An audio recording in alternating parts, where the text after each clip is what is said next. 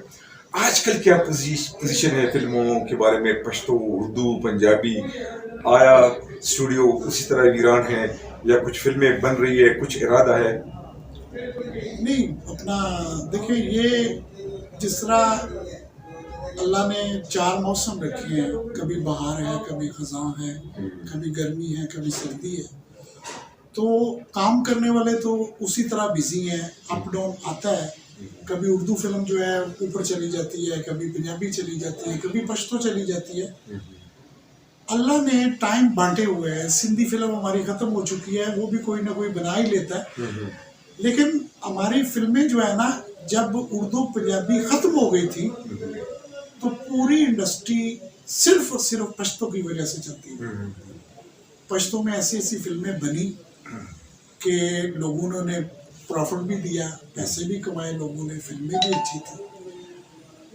अब आके पंजाबी इंडस्ट्री को मल्टीप्लेक्स सिनेमा में फॉरेनर फिल्म के नाम पे भारतीय पंजाबी फिल्में लगाने के बाद इनको ये उम्मीद हुई है कि हमारी पंजाबी फिल्म भी मल्टीप्लेक्स में लग सकती है।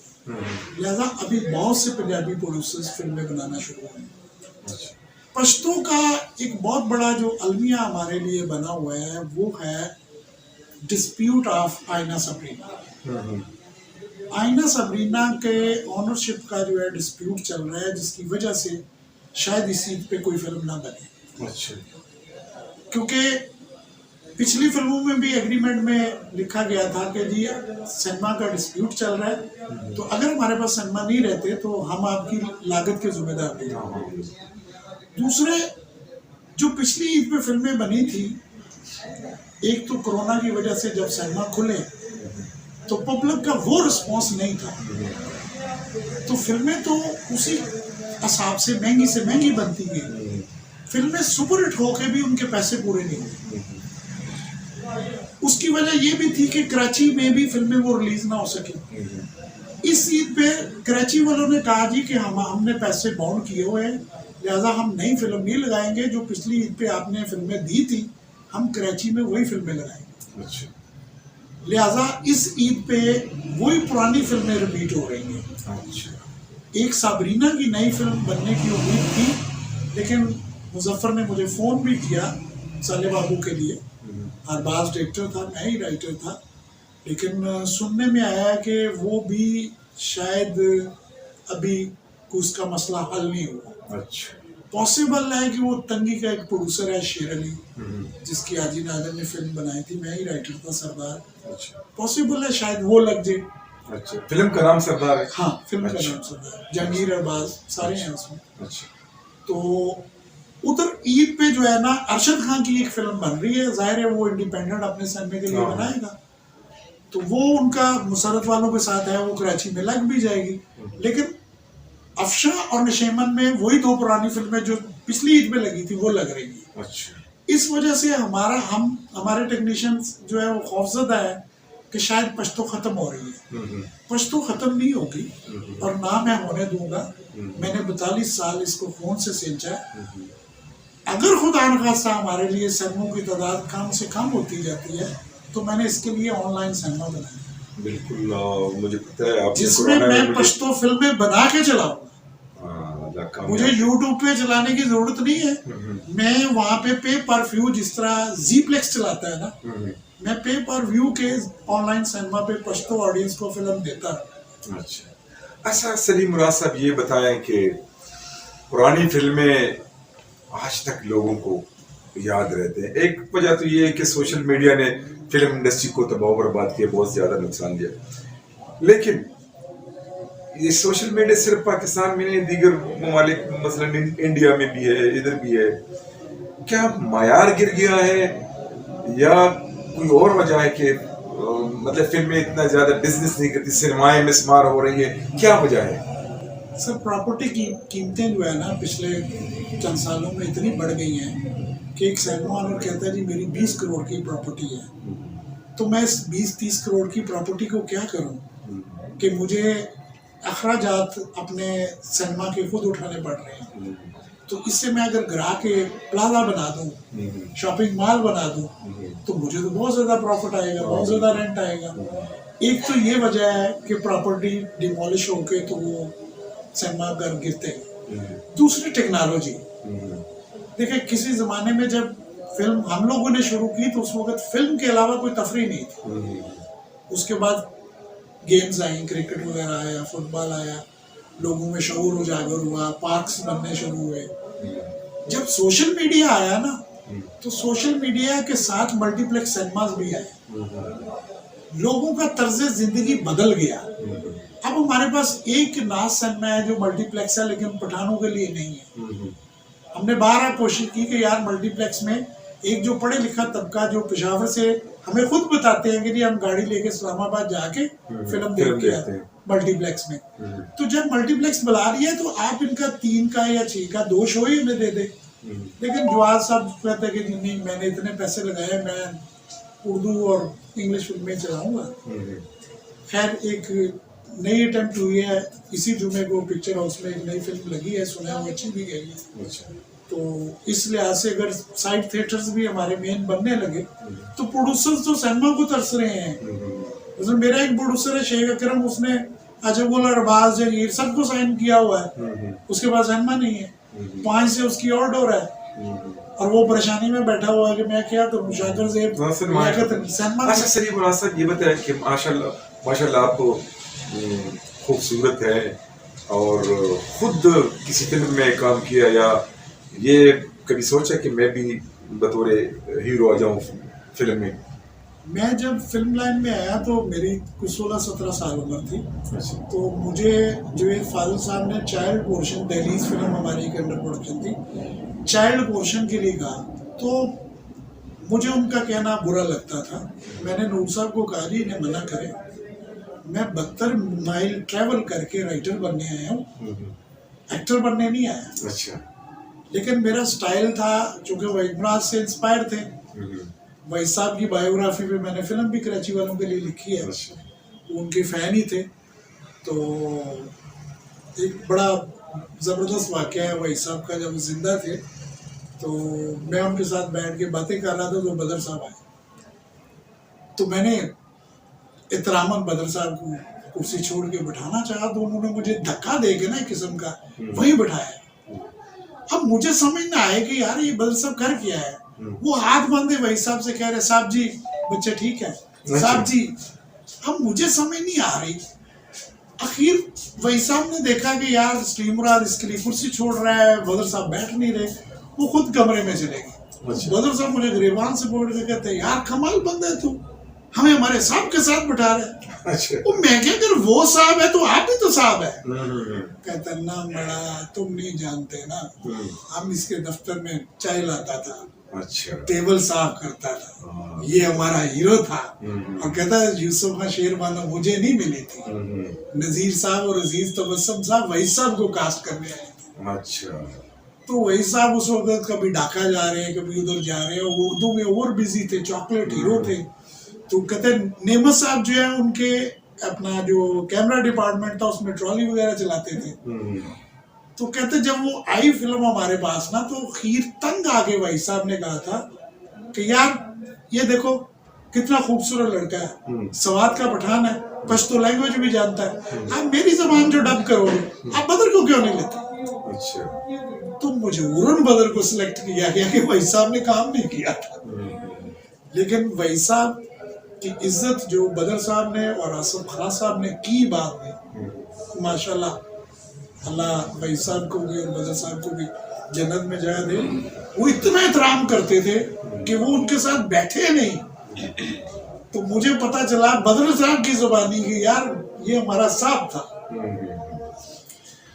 तो मुझे एक्टिंग का कोई शौक नहीं था। मैं 72 माइल से ट्रेवल करके आया राइटर बनने, और अल्लाह का शुक्र है कि मैंने अभी तक 250 फिल्म लिख ली है, 7 फिल्मों की डायरेक्शन भी की है, 2 फिल्मों एज ए प्रोड्यूसर की है। तो मैं आगे भी पश्तो को ही तरजीह दूंगा, क्योंकि देखो जिस तरह सरदार दुनिया में बहुत ज्यादा है ना फैले हुए, जफाकश और अपना मेहनती लोग हैं, इसी तरह हमारे पख्तून हैं और ये पूरी दुनिया में फैले हुए हैं। आप बिलीव करेंगे कि अमेरिका से एक पख्तून डॉलर में टिकट परचेज करके मेरे ऑनलाइन सिनेमा की फिल्म देखते हैं। तो ये मेरे लिए तो आजाद की बात है कि मैं असिस्टेंट ही दौर में पश्तो फिल्म में लिखनी शुरू हो गया। उर्दू पंजाबी की इजाजत मुझे बाद में दी गई। हालांकि बारूद मेरी फर्स्ट फिल्म थी मुन्नू भाई के साथ, मुमतरी शबनम सुल्तान भाई। तारिक शाह को मैं बतौर विलन इंट्रोड्यूस करवाया। तारिक शाह उर्दू पंजाबी में जो है ना वो अपना पश्तो में तो विलन करता ही नहीं था। उसको पहली फिल्म कुले नामे विलन मैंने बनाया।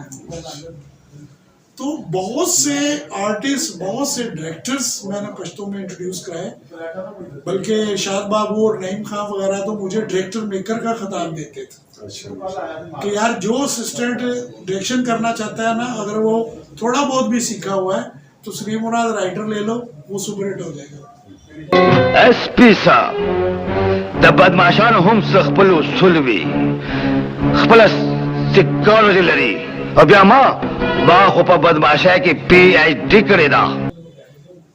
और स्टिल अभी तक मेरा जो है ना वो सफर जारी है। माशाल्लाह, अल्लाह आपको अपनी नेक मकासद में कामयाब करें।